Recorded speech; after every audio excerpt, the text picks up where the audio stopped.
À l'heure où la guerre est revenue en Europe, je me présente à vous avec la force et la sérénité dont je sais faire preuve dans l'exercice des responsabilités, avec la détermination de protéger notre pays, avec l'Europe chevillée au corps et le souci d'apaiser et d'unir dans la justice sociale. Dans ce moment, il nous faudra écarter les extrémistes, les haineux, les adeptes du bruit et de la fureur, les complaisants avec les dictateurs.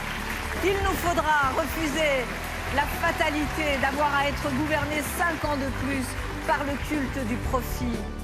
Il nous disait déjà que ce serait impossible quand nous nous battions pour les congés payés, la sécurité sociale, quand nous, les femmes, ne demandions qu'à être libres de nos corps et de nos destins.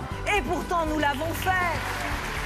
Il nous faut dire aux citoyens de décider librement de leur destin. Ils en ont le pouvoir en nous apportant leur suffrage, d'augmenter les salaires pour que le travail paie, d'instaurer le référendum d'initiative citoyenne pour que le peuple décide, de réinvestir dans l'école pour que nos enfants maîtrisent leur avenir, de reconstruire l'hôpital où les gens passent avant l'argent, d'ouvrir le droit de mourir dans la dignité, d'assurer vraiment l'égalité entre les femmes et les hommes, de protéger le droit de chacun à profiter pleinement de sa retraite.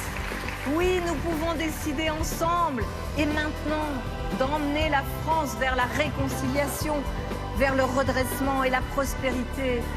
Nous pouvons décider ensemble et maintenant qu'il est temps de punir le crime d'écocide, qu'il est temps d'une écologie juste et accessible aux familles populaires et aux classes moyennes, qu'il est temps de construire ensemble une Europe juste et forte qui œuvrera toujours pour la paix, rendre possible à chacun des enfants de la République ce que la République a rendu possible pour moi.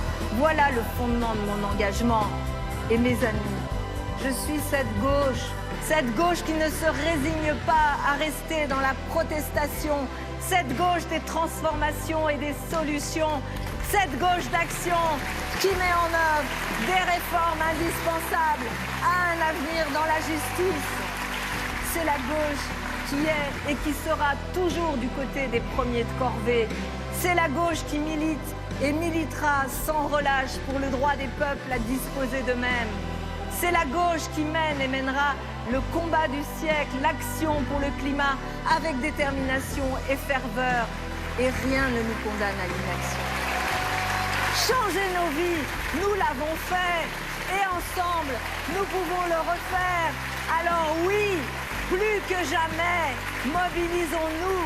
Car comme le disait Jaurès, l'histoire enseigne aux hommes la difficulté des grandes tâches, mais elle justifie l'invincible espoir.